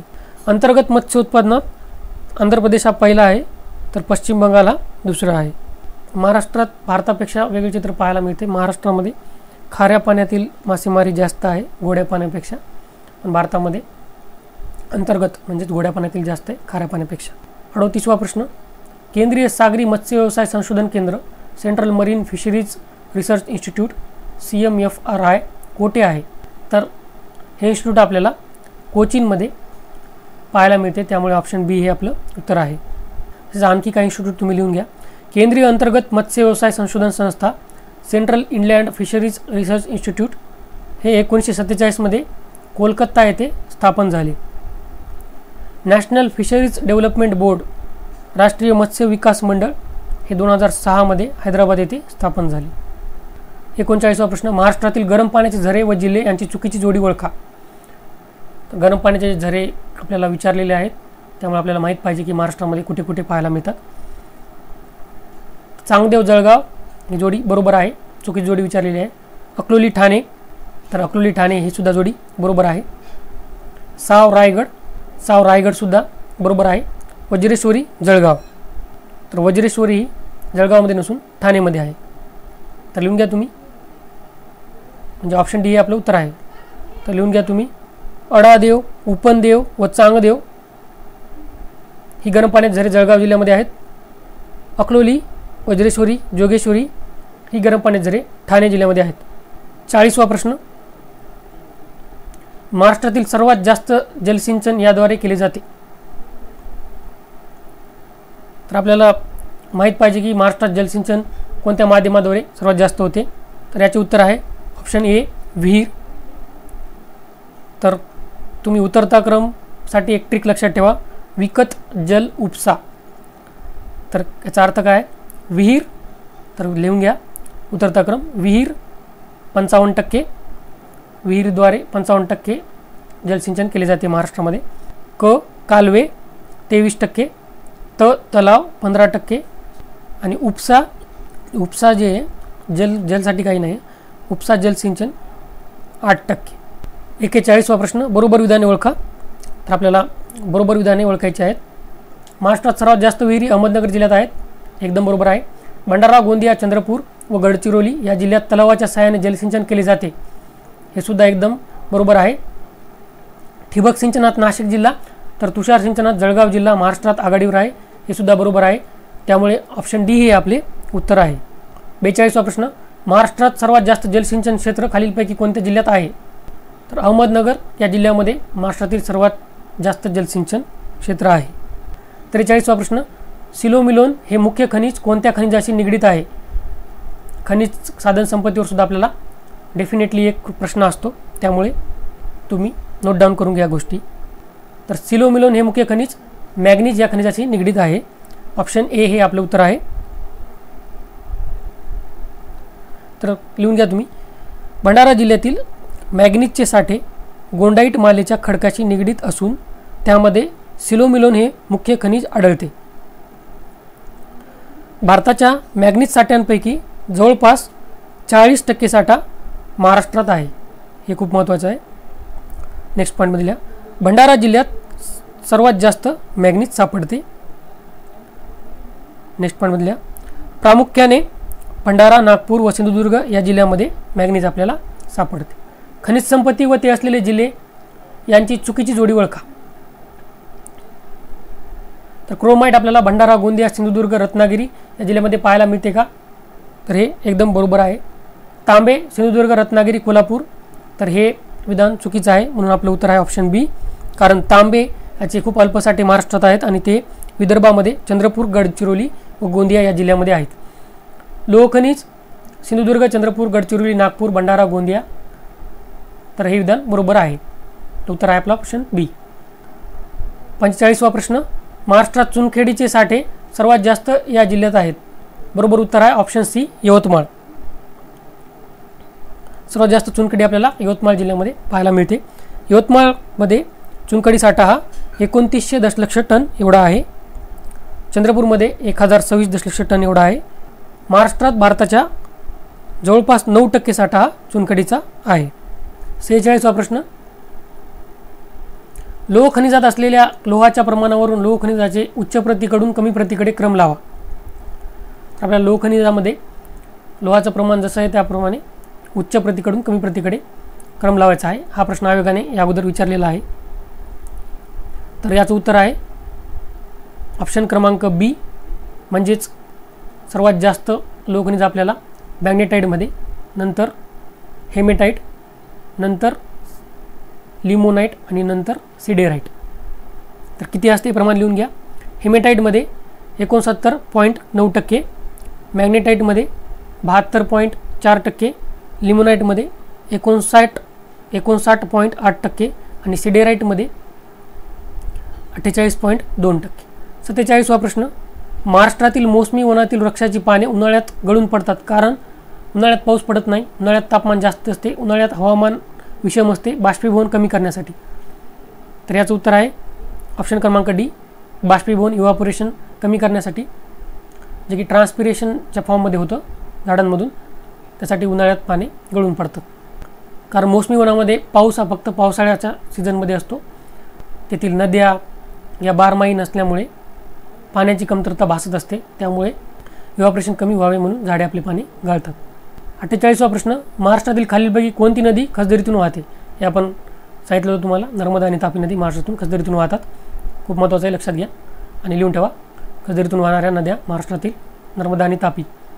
तर उत्तर आहे ऑप्शन डी, नर्मदा नदी. खालीलपैकी महाराष्ट्राचा कोणता रेखावृत्त विस्तार बरोबर आहे? तर आपल्याला मागच्या वर्षीच कंबाईनला आयोगाने अक्षरवृत्त विस्तार विचारलेला होता, त्यामुळे मी रेखावृत्त विस्ताराचा प्रश्न काढलेला आहे. तर तुम्ही लक्षात घ्या, रेखावृत्त जेव्हा असते तेव्हा उत्तर येऊ शकत नाही, पूर्व पश्चिम येतात, आणि अक्षरवृत्त जेव्हा असते तेव्हा पूर्व पश्चिम येऊ शकत नाही, उत्तर दक्षिण येते. त्यामुळे रेखावृत्त जिथे जिथे तुम्हाला उत्तर दक्षिण आले ते अगोदर ऑप्शन इलिमिनेट करायचे. रेखावृत्त उत्तर ऑप्शन इलिमिनेट, उत्तर ऑप्शन इलिमिनेट, पूर्व पूर्व ठीक आहे, पूर्व ठीक आहे. म्हणजे ऑप्शन सी आणि डी मधले काही उत्तर आपल्याला पाहिजे. तर याचं उत्तर आहे ऑप्शन सी, 72°36' पूर्व ते 80°54' पूर्व असा रेखावृत्ती विस्तार महाराष्ट्राचा आहे. तर महाराष्ट्राचा अक्षरवृत्ती विस्तार काय आहे? तर 15°44' उत्तर ते 22°6' उत्तर. 50वा प्रश्न, महाराष्ट्रातील खालीलपैकी कोणता विभाग पर्जन्यछायेच्या प्रदेशात येतो? तर हा प्रश्न सुद्धा आयोगाने विचारलेला आहे. मराठवाडा, विदर्भ, पश्चिम महाराष्ट्र, कोकण. तर खूप विद्यार्थ्यांनी परीक्षेमध्ये मराठवाडा आणि विदर्भ या ऑप्शनमधून ऑप्शन चूज केला होता, पण याचे उत्तर आहे ऑप्शन सी, पश्चिम महाराष्ट्र. कारण जेव्हा आपण पाहतो की पर्जन्यछायाचा प्रदेश काय असतो, तर साऊथ वेस्ट मान्सून, नैऋत्य मान्सून वारे आपल्याला माहीत आहे, पश्चिम घाटाशी त्यांची टक्कर होते आणि तिथे खूप पाऊस पडतो. त्याला आरोह प्रकारचा पाऊस, ओरोग्राफिक रेन असे म्हणतात. पण हे सर्व ह्या वाऱ्यांनी त्यांच्यामधील सर्व बाष्प जवळपास येथेच शेड केल्यामुळे, म्हणजेच त्यांचे बाष्प येथेच संपून गेल्यामुळे जेव्हा ते पर्वताच्या दुसऱ्या साईडला येतात तेव्हा तेथे बाष्प नसल्यामुळे पाऊस पडत नाही, तर त्याला पर्जन्यछायेचा प्रदेश असे म्हणतो. तर हा पश्चिम महाराष्ट्रामध्ये चा सोलापूर, पुणे, कोल्हापूरचा पश्चिम भागात आपल्याला पाहायला मिळते. 51वा प्रश्न, महाराष्ट्रात दगडी कोळशाचे सर्वात मोठे साठे येथे आहेत? तर ऑप्शन बी, म्हणजेच बल्लारपूर, चंद्रपूरमध्ये सर्वात मोठे दगडी कोळशाचे साठे पाहायला मिळतात. तर दगडी कोळशा साठे महाराष्ट्रात कोठे कोठे आहेत ते लिहून घ्या. पूर्व विदर्भात नागपूर, चंद्रपूर, गडचिरोली तसेच यवतमाळ. भारताच्या सुमारे 4% दगडी कोळसा साठा महाराष्ट्रात आहे. फक्त 4% दगडी कोळसा साठा महाराष्ट्रामध्ये आहे. महाराष्ट्रातील सर्व दगडी कोळसा अकोक्षम आहे. अकोक्षम म्हणजे याची कॅलरीफिक व्हॅल्यू, म्हणजे कोळसा जेव्हा आपण वापरतो त्याच्यामधून जेव्हा जी एनर्जी निघते, तेव्हा जी ऊर्जा निघते ती खूप कमी असते, त्यामुळे आपला हा उच्च प्रतीचा कोळसा नाही आहे. 52वा प्रश्न, कोयना जलविद्युत केंद्राची एकूण वीज निर्मिती क्षमता किती आहे? 1920, 1750, 560 का 1000 मेगावॅट? तर याचं उत्तर आहे ऑप्शन क्रमांक ए, 1920 मेगावॅट. तर कोयना धरण हे महाराष्ट्रातील सर्वात उंच धरण आहे. 103.2 मीटर त्याची उंची आहे. याचा बांधण्याचा प्रकार रबल कॉन्क्रीट आहे. याला महाराष्ट्राची भागीरथी म्हटले जाते. कृष्णा नदीची उपनदी कोयना नदी आहे, त्यावर हे धरण आहे. 53वा प्रश्न, जलविद्युत केंद्रे व ते या जिल्ह्यामध्ये आहेत त्यांची बरोबर जोडी ओळखा. आपल्याला बरोबर जोडी ओळखायची आहे, जलविद्युत केंद्रे आणि त्याच्या जिल्ह्यामध्ये आहेत त्यांची. तर भिरा, खोपोली व भिवपुरी हे सिंधुदुर्गमध्ये आहेत का? तर हे चुकीचं आहे. भिरा, खोपोली व भिवपुरी हे रायगडमध्ये आहेत. वीर पवना, बाटघर हे अहमदनगरमध्ये आहेत का? हे चुकीचं आहे. वीर पवना, बाटघर हे पुण्यामध्ये आहेत. तिलारी हा प्रकल्प सिंधुदुर्गमध्ये आहे का? तर हे विधान बरोबर आहे. तिलारी हा प्रकल्प सिंधुदुर्गमध्ये आहे. त्यामुळं ऑप्शन सी हे आपलं उत्तर आहे. 54वा प्रश्न, महाराष्ट्रातील औष्णिक विद्युत केंद्रे आणि ती ज्या जिल्ह्यात आहेत यांची चुकीची जोडी ओळखा. म्हणजे चुकीची जोडी ओळखायची आहे. 3 बरोबर आहेत, 1 चुकीची आहे. त्यामध्ये दुर्गापूर, बल्लारपूर, चंद्रपूर. बल्लारपूर बघितलं आपण, चंद्रपूरमध्ये आहे, त्यामुळं हे विधान बरोबर आहे. कोराडी, खापरखेडा हे नागपूरमध्ये आहेत का? तर हे सुद्धा विधान बरोबर आहे. फेकरी जळगावमध्ये आहे, एकदम बरोबर. पारस हा वाशिममध्ये नसून पारस हा अकोलामध्ये आहे. उरण हा रायगडमध्ये आहे. कोराडीची आपण क्षमता आहे 1100 मेगावॅट. दुर्गापूर व बल्लारपूर या दोघांची एकत्र मिळून 1840 मेगावॅट. 55वा प्रश्न, अरबी समुद्रात बॉम्बे हाय हा खनिज तेल व नैसर्गिक वायू उत्खनन प्रकल्प कोणत्या वर्षी सुरू करण्यात आला? तर यावर प्रश्न आपल्याला आयोगाने विचारलेला आहे. तर याचं उत्तर आहे ऑप्शन डी, 3 फेब्रुवारी 1974. भारतातील खनिज तेलाचे जवळपास 50% उत्पादन आपल्याला बॉम्बे हाय या क्षेत्रामधून मिळते. 56वा प्रश्न, भारतातील पहिली, महाराष्ट्रातील सुद्धा पहिली झाली, आता भारतातील पहिली म्हणजे कारण ही महाराष्ट्रात आहे, अणुभट्टी अप्सरा 4 ऑगस्ट 1956 रोजी कोणत्या देशाच्या सहाय्याने उभारली आपण? तरी आपल्याला माहीत पाहिजे. तरी आपण ब्रिटनच्या सहाय्याने उभारली. तर काही गोष्टी लिहून घ्या. भारतीय अणुशक्ती मंडळाची स्थापना 10 ऑगस्ट 1948 रोजी झाली. सायरस अणुभट्टी ही 10 जुलै 1960 रोजी कॅनडाच्या मदतीने आपण स्थापन केली. झर्लिना अणुभट्टी ही स्वदेशी बनावटीची पहिली अणुभट्टी आहे. आणि तारापूर अणुकेंद्र हे ऑक्टोबर 1969 मध्ये आपण अमेरिकेच्या मदतीने स्थापन केलेले आहे. 57वा प्रश्न, सर्वात जास्त पवनचक्क्या कोणत्या जिल्ह्यामध्ये आहेत? तर सातारा जिल्ह्यामध्ये आपल्याला सर्वात जास्त पवनचक्क्या पाहायला मिळतात. 58वा प्रश्न, बरोबर विधाने ओळखा. 1851 साली कलकत्त्याजवळ रिश्रा येथे पहिली आधुनिक तागगिरणी सुरू झाली. तर रिश्रा येथे पहिली आधुनिक तागगिरणी कोलकात्याजवळ सुरू झाली, पण साल हे चुकीचं आहे. 1851 नसून ते 1854 आहे. महाराष्ट्रातील पहिली आधुनिक कापडगिरणी मुंबई येथे 1854 साली स्थापन झाली. तर येथे पहिली आधुनिक कापडगिरणी मुंबई येथे स्थापन झाली बरोबर आहे, पण 1854 नसून हे 1851 आहे. त्यामुळं बरोबर विचारलेलं आहे. तर दोन्ही बरोबर नाही आहेत. महाराष्ट्राचे मँचेस्टर हे टेक्स्टाईल उद्योगासाठी म्हणजेच कापड उद्योगासाठी प्रसिद्ध आहे. अमेरिकेमधील एक शहर आहे. तर महाराष्ट्राचे मँचेस्टर हे इचलकरंजी या शहराला म्हणतात. इचलकरंजी हे कोल्हापूरमध्ये आहे. 59वा प्रश्न, महाराष्ट्रातील पहिला साखर कारखाना अहमदनगर जिल्ह्यात बेलापूर येथे या साली उभारण्यात आला. तर कोणत्या साली महाराष्ट्रातील पहिला साखर कारखाना अहमदनगर जिल्ह्यात बेलापूर येथे उभारण्यात आला हे आपल्याला सांगायचं आहे. तर याचं उत्तर आहे 1920 साली. 2020 मध्ये याला 100 वर्ष होत आहेत, त्यामुळे आपण लक्ष द्यायला पाहिजे. सर्वात जास्त साखर कारखाने अहमदनगर जिल्ह्यामध्ये आहेत.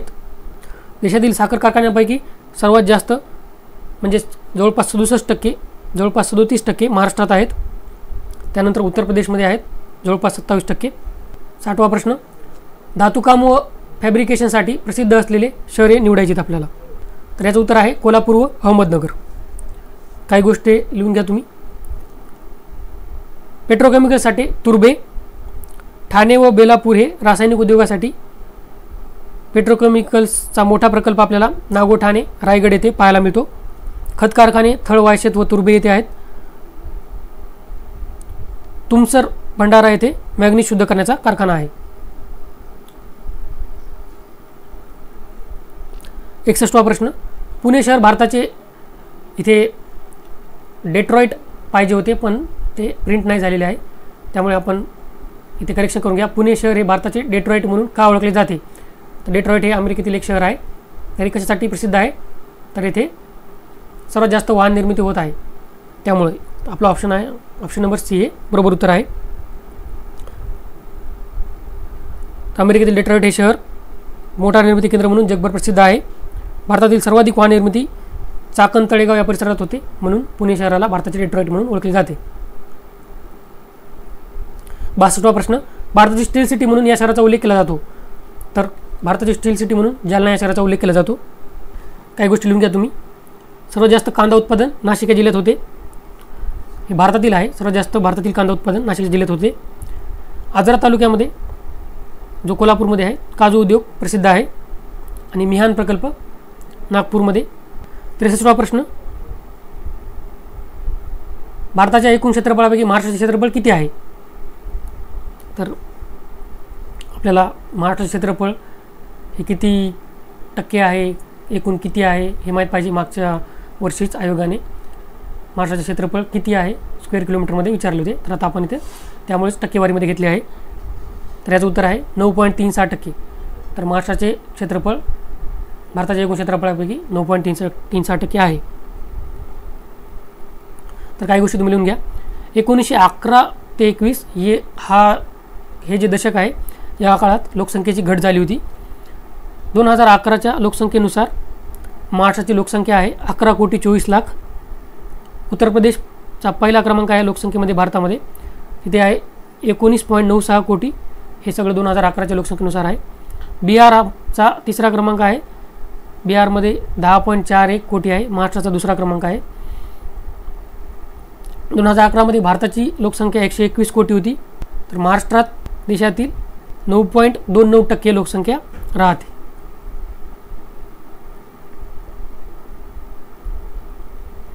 चौसष्टवा प्रश्न, 2011च्या जनगणनेनुसार अनुसूचित जमातींची लोकसंख्या या जिल्ह्यात सर्वात जास्त आढळते. तर आपल्याला आयोगाने अगोदर अनुसूचित जातींची विचारलेली आहे, त्यामुळे आपण अनुसूचित जमातींची घेतलेली आहे. तर याचं उत्तर आहे ऑप्शन ए, नाशिक जिल्ह्यामध्ये. नाशिक जिल्ह्यामध्ये 15.64 लाख, जवळपास 14% अनुसूचित जमातींची लोकसंख्या आढळते 2011च्या लोकसंख्येनुसार. टक्केवारीनुसार पाहायला गेलं म्हणजे त्या जिल्ह्यामध्ये सर्वात जास्त पाहायला गेलं तर टक्केवारीनुसार सर्वात जास्त अनुसूचित जमाती म्हणजेच शेड्यूल ट्राईब ST यांची लोकसंख्या नंदुरबारमध्ये आहे. सर्वात कमी STंची लोकसंख्या म्हणजेच अनुसूचित जमातींची लोकसंख्या सिंधुदुर्ग या जिल्ह्यामध्ये आहे. तर शेड्यूल कास्ट म्हणजेच SC अनुसूचित जाती यांची सर्वात जास्त लोकसंख्या पुणे या जिल्ह्यात आहे 11.81 लाख. नंदुरबारमध्ये सर्वात कमी SC लोक राहतात. टक्केवारीनुसार पाहिलं तर अनुसूचित जातींची लोकसंख्या सर्वात जास्त अकोला जिल्ह्यामध्ये आहे.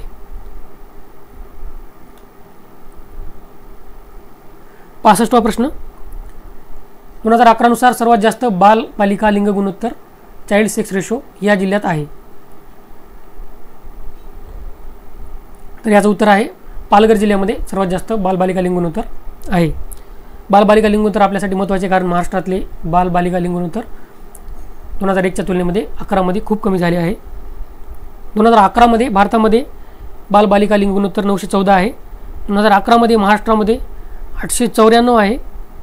आपली 19 गुणांची घसरण झालेली आहे, कारण 2001मध्ये ते 913 होते. पालघर जिल्ह्यात सर्वात जास्त आहे 967. तर बीड जिल्ह्यात सर्वात कमी आहे 807. तर बीड जिल्ह्याविषयी प्रश्न विचारलेला होता आयोगाने.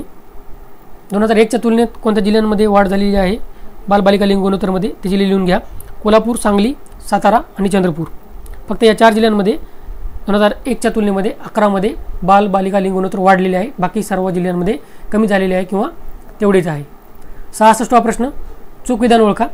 2011 नुसार महाराष्ट्राचे लिंग गुणोत्तर 929 आहे. तर हे बरोबर आहे. 2011 नुसार भारताचे लिंग गुणोत्तर 940 आहे. हे सुद्धा एकदम बरोबर आहे. 2011 सालच्या तुलनेत 2011 इथे 2001 करा. 2001 सालच्या तुलनेत 2011मध्ये महाराष्ट्रात लिंग गुणोत्तरात घट झाली आहे. तर हे चुकीचे आहे, कारण लिंग गुणोत्तरात सेक्स रेशोमध्ये महाराष्ट्रामध्ये वाढ झाली आहे. 2001मध्ये 922 होते, तर 2011मध्ये महाराष्ट्राचे लिंग गुणोत्तर 929 आहे. म्हणजे आपली वाढ झाली आहे, घट नाही झालेली आहे. 2011 नुसार महाराष्ट्रात रत्नागिरी जिल्ह्यात सर्वात जास्त लिंग गुणोत्तर आढळते. हे सुद्धा एकदम बरोबर आहे. रत्नागिरी जिल्ह्यामध्ये सर्वात जास्त 11, रत्नागिरी जिल्ह्यामध्ये सर्वात जास्त 1122 लिंग गुणोत्तर आपल्याला आढळते. सर्वात कमी आहे महाराष्ट्रामध्ये मुंबई शहरामध्ये आहे 832. लिंग गुणोत्तर म्हणजे दर 1000 पुरुषांमागे महिलांची संख्या किती? 67वा प्रश्न, 2011च्या जनगणनेनुसार महाराष्ट्रातील एकूण लोकसंख्येच्या ग्रामीण लोकसंख्येची टक्केवारी किती आहे? तर आपल्याला सांगायचं की महाराष्ट्रात जेवढी लोकसंख्या आहे त्या लोकसंख्येच्या ग्रामीण लोकसंख्या किती आहे, आपल्याला टक्केवारी सांगायची आहे. तर याचं उत्तर आहे 54.77%. म्हणजे एवढी आपल्याला ग्रामीण लोकसंख्या 2011मध्ये होती आणि उरलेली शहरी लोकसंख्या, म्हणजे आपल्या महाराष्ट्रात जवळपास जास्त शहरी लोकसंख्या पाहायला मिळते आपल्याला. तर 2000 काही गोष्टी लिहून घ्या. 2011मध्ये भारतातील ग्रामीण लोकसंख्येची टक्केवारी आहे 68.54%.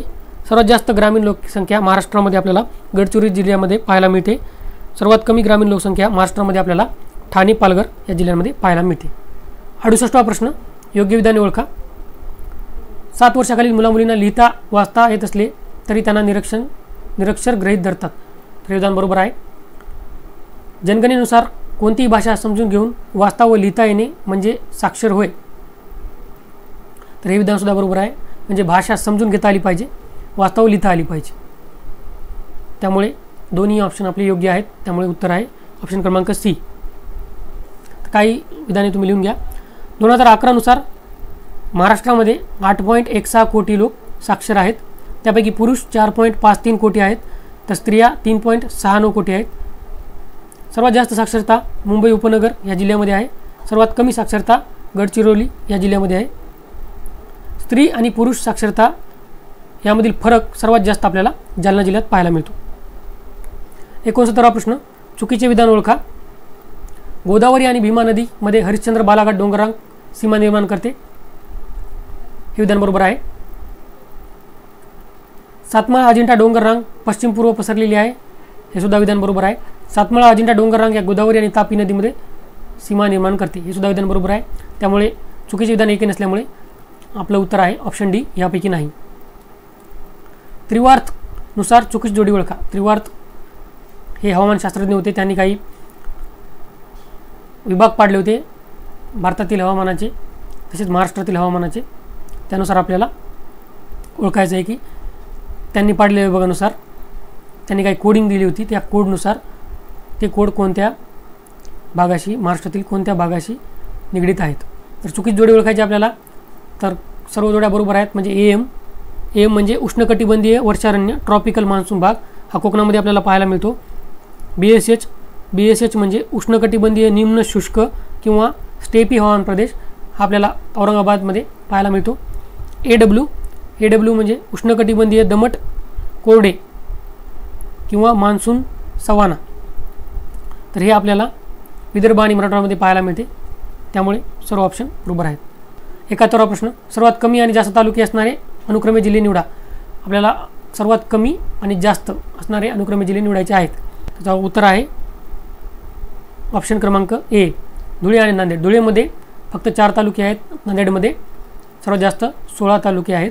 नांदेड आणि यवतमाळ या 2 जिल्ह्यामध्ये 16 तालुके आहेत, जे की सर्वात जास्त आहेत महाराष्ट्रामध्ये. 72वा प्रश्न, पितळखोरा भारतातील सर्वात जुनी लेणी कोणत्या जिल्ह्यात आहे. ही भारतातील सर्वात जुनी लेणी असल्यामुळे आपल्याला महत्त्वाचे होऊन जाते. तरी औरंगाबाद जिल्ह्यामध्ये आहे. त्यामुळे ऑप्शन सी हे आपले उत्तर आहे. जिल्हे व शहरे यांची चुकीची जोडी ओळखा. तर आपल्याला चुकीची जोडी ओळखायची आहे. संगमेश्वर रत्नागिरीमध्ये आहे का. तर हे एकदम बरोबर आहे. कवठे महाकाळ सांगलीमध्ये आहे का. हे बरोबर आहे. यावल जळगावमध्ये आहे का. हे एकदम बरोबर आहे. यापैकी नाही, म्हणजेच डी हे आपले उत्तर आहे.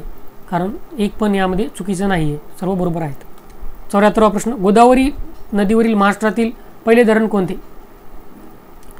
तर याचं उत्तर आहे बी, गंगापूर. गोदावरी नदीवरील विचारलेलं आहे, त्यामुळे पहिले धरण गंगापूर आहे. महाराष्ट्रातील विचारले असते त्याचे उत्तर आहे राधानगरी, जे की कोल्हापूरमध्ये आहे. 75वा प्रश्न, महाराष्ट्रात डोलोमाईटचे साठे या जिल्ह्यात आहेत. हा प्रश्न आयोगाने अगोदर विचारलेला आहे. त्याचे उत्तर आहे यवतमाळ व रत्नागिरी. यवतमाळ व रत्नागिरी या जिल्ह्यामध्ये आपल्याला मुख्यत्वे करून डोलोमाईटचे साठे पाहायला मिळतात. 76वा प्रश्न, वर्णनावरून मृदेचा प्रकार ओळखा. तर आपल्याला मृदेचा प्रकार ओळखायचा आहे. यामध्ये चिकणमातीचे प्रमाण 55% पर्यंत आढळते. Magnesium carbonate, calcium carbonate, aluminium ऑक्साईडचे प्रमाण या मृदेमध्ये भरपूर आढळते. फॉस्फरस, नायट्रोजन व सेंद्रिय द्रव्यांचे प्रमाण फारच कमी असते. रेगूर मृदा, गाळाची मृदा, तांबडी व पिवळसर मृदा, जांभी मृदा. तर याचे उत्तर आहे ऑप्शन क्रमांक ए, रेगूर मृदा, जे की काळी मृदा असते. तर हे तुम्ही त्याचं रासायनिक पृथक्करण लक्षात ठेवा. काळ्या मृदेमध्ये टिटॅनी, फेरस, मॅग्नेटाईटचे अल्प प्रमाण असते, तसेच लोहाचे भरपूर प्रमाण असते. 77वा प्रश्न, जांभी मृदा आपल्याला महाराष्ट्रात कोठे मोठ्या प्रमाणात सापडेल? विदर्भ, मराठवाडा, कोकण, पश्चिम महाराष्ट्र. तर जांभी मृदा आपल्याला जेथे खूप लिचिंग होत असते, म्हणजे खूप जास्त प्रमाणात पाऊस पडत असतो, तेथे जसं की कोकण विभागामध्ये आपल्याला जांभी मृदा जास्त प्रमाणात पाहायला मिळते. आणि ही जांभी मृदा जास्त सुपीक नसल्यामुळे येथे काही शेतीसाठी हा उपयुक्त प्रदेश नसतो. तुम्ही काही गोष्टी लिहून घ्या. जांभी मृदा जिथे असते त्या भागामध्ये पावसाचे प्रमाण 200 सेंटीमीटरपेक्षा जास्त असते.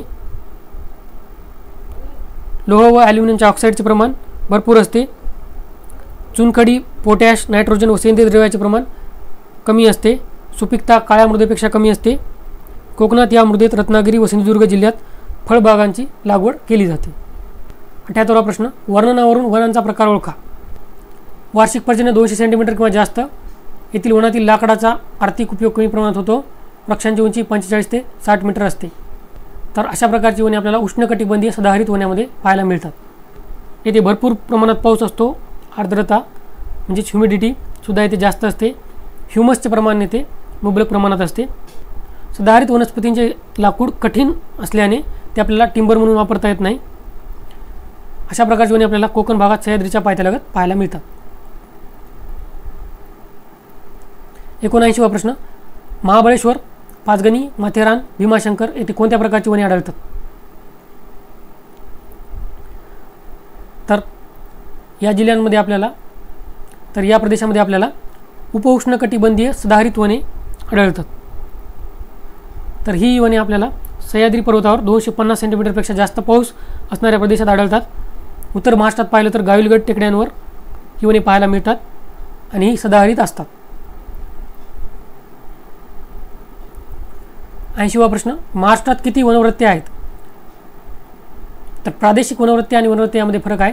तर महाराष्ट्रात प्रादेशिक वनवृत्ते हे 11 आहेत. तर नुसते महाराष्ट्रात वनवृत्ते विचारली तर ते 4 आहेत.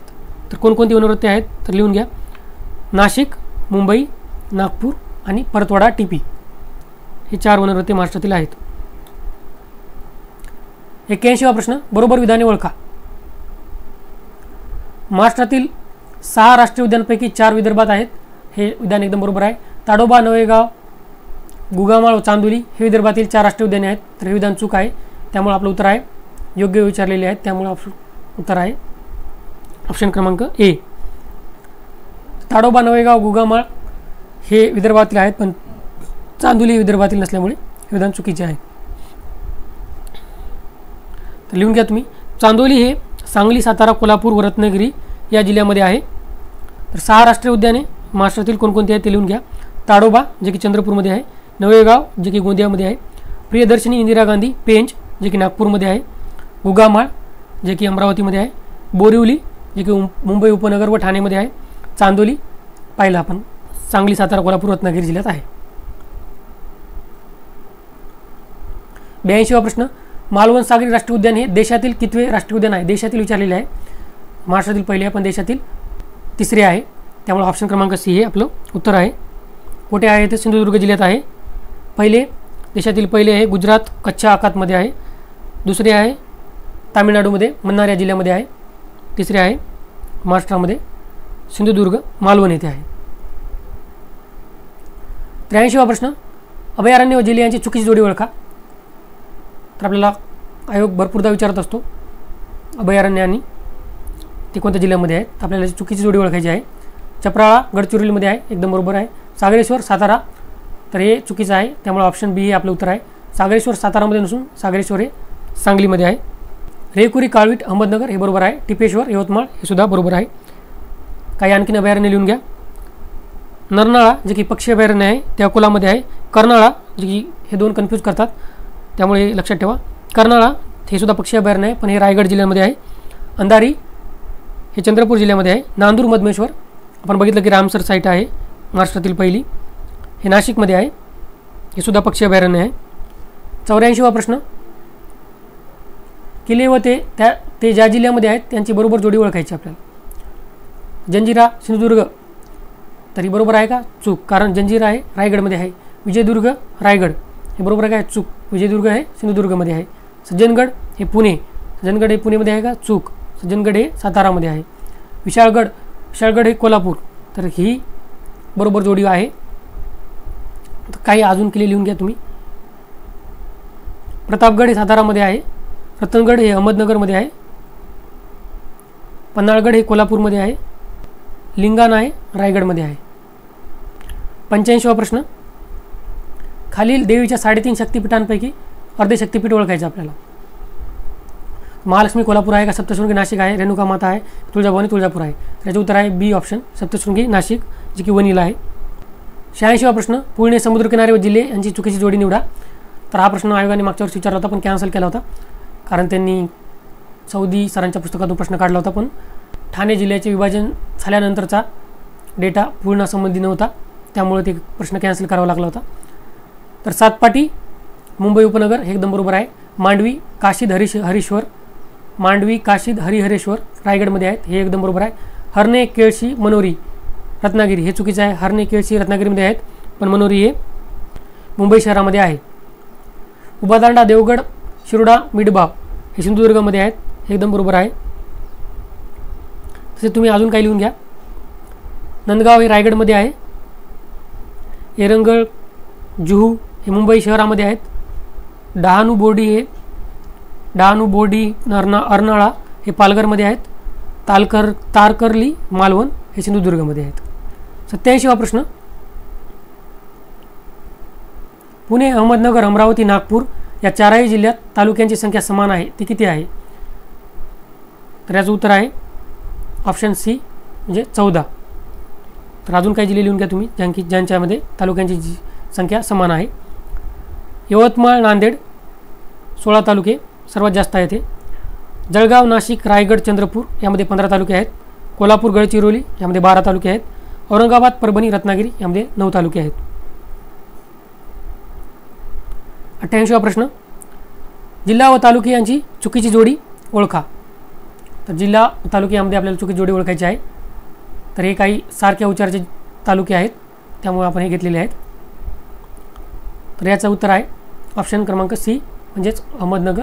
अहमदनगरमध्ये शेगाव नसून शेवगाव आहे, तर शेगाव हे बुलढाणा जिल्ह्यामध्ये आहे, हे लक्षात ठेवा. नांदेड भोकर बरोबर आहे. जालना भोकरदन बरोबर आहे. नांदेड मुदखेड बरोबर आहे.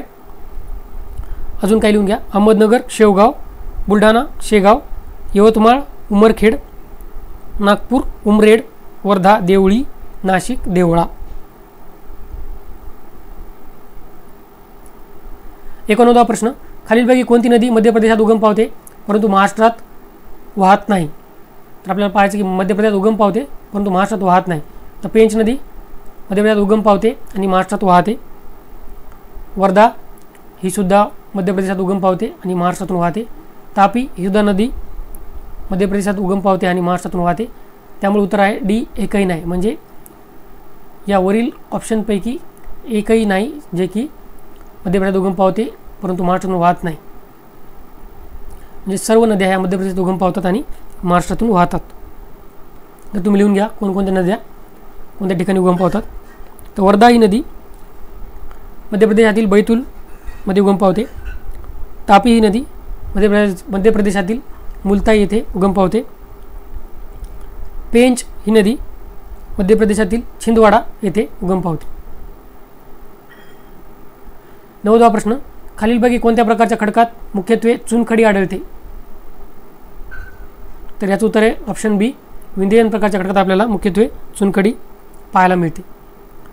91वा प्रश्न, कोणत्या नदी खोऱ्यात तलाव सिंचन पद्धती मोठ्या प्रमाणावर वापरली जाते?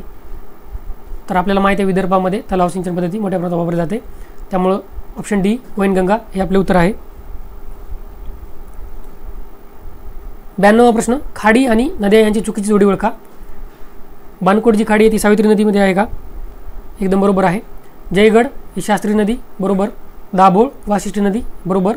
विजयदुर्ग आंबा नदी चुकीचं आहे. तर ऑप्शन डी हे आपलं उत्तर आहे. 93वा प्रश्न, महाराष्ट्रातील डोंगर रांगांचा दक्षिणेकडून उत्तरेकडे क्रम लावा. आता इथे दक्षिणेकडून उत्तरेकडे आपल्याला विचारला आहे. शंभू महादेव बालाघाट अजिंठा बालाघाट शंभू महादेव, दक्षिणेकडून उत्तरेकडे शंभू महादेव सगळ्यात दक्षिणेला, नंतर बालाघाट, नंतर अजिंठा. जे ऑप्शन क्रमांक हे आपलं उत्तर आहे. 94वा प्रश्न, चंद्रपूर जिल्ह्याची सीमा किती जिल्ह्यांना लागून आहे? तर आयोगाने या अगोदर प्रश्न विचारलेला आहे, पुणे जिल्ह्याची सीमा किती जिल्ह्यांना लागून आहे, आणि आयोग विचारत राहील त्यामुळे आपल्याला माहीत पाहिजे. तर याचा उत्तर आहे ऑप्शन बी, चंद्रपूर जिल्ह्याची सीमा ही 6 जिल्ह्यांना लागून आहे. तर असे प्रश्न पाहण्यासाठी तुम्ही नेहमी मॅप पाहत जा, महाराष्ट्राचा मॅप पाहत जा. तर हे कोणते 6 जिल्हे आहेत तर लिहून घ्या, यवतमाळ, वर्धा, नागपूर, भंडारा, गोंदिया आणि गडचिरोली. 95वा प्रश्न, चूक विधाने ओळखायची आपल्याला. कायनाईटची साठे आपल्याला भंडारा जिल्ह्यात सापडतात, एकदम बरोबर आहे. बराईटची साठे कोल्हापूर जिल्ह्यात सापडतात, हे सुद्धा बरोबर आहे. चूक विचारलेलं आहे त्यामुळं दोन्ही चूक नाहीत, त्यामुळे ऑप्शन डी हे आपलं उत्तर आहे. 96वा प्रश्न, राज्यातील सर्वाधिक लांबीचा राष्ट्रीय महामार्ग हा आहे.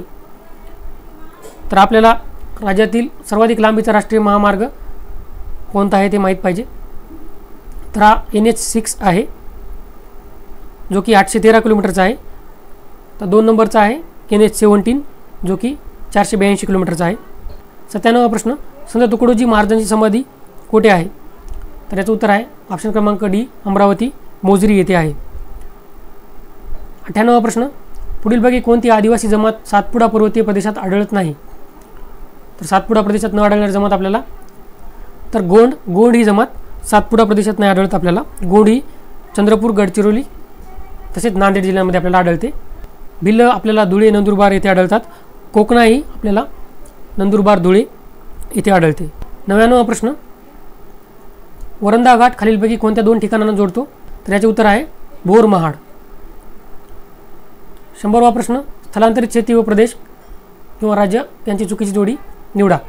तर हा प्रश्न आयोगाने अगोदर विचारलेला आहे. तर याचे उत्तर आहे ऑप्शन नंबर बी, मेघालय. मेघालयमध्ये चेना नसून चेना ही श्रीलंकामध्ये आहे. मेघालयमध्ये झूम कल्टिवेशन केले जाते, स्थलांतरित शेतीचा प्रकार आहे झूम. मध्य प्रदेशमध्ये पेडा आहे, बरोबर आहे. पश्चिम घाट कुमरी बरोबर आहे. ओरिसामध्ये पोडू हे बरोबर आहे. तर आशा करतो की तुम्ही सर्वांनी मी जे काही चर्चा केली असेल ते नोट करून ठेवलं असेल, आणि हे नोट तुमच्यासाठी खूप महत्त्वाचे आहेत, हे तुम्ही लक्षात ठेवा. परीक्षेच्या अगोदर आपल्याला असा सोर्स पाहिजे असतो की ज्याचे आपल्याला कमीत कमी वेळेत रिव्हिजन होईल. तर ह्या सोर्सद्वारे तुमचे कमीत कमी वेळेत रिव्हिजन होईल. त्यामुळे तुम्ही ह्या गोष्टी नोट डाऊन करून घ्या. आज समजू नका की व्हिडिओ आपल्याकडेच आहे त्यामुळे आपण नंतर पाहूया. नाही, तुम्ही ह्या गोष्टी नोट करून घ्या. मी जसं जसं सांगेल तसं नोट करून घ्या. जर व्हिडिओची स्पीड जास्त वाटत असेल तर यूट्यूबवर तुम्ही स्पीड कमी जास्त करू शकता. तुमच्या हिशोबाने व्हिडिओची स्पीड तुम्ही ठेवा. आणि तुम्हाला परीक्षेसाठी ऑल द बेस्ट. धन्यवाद.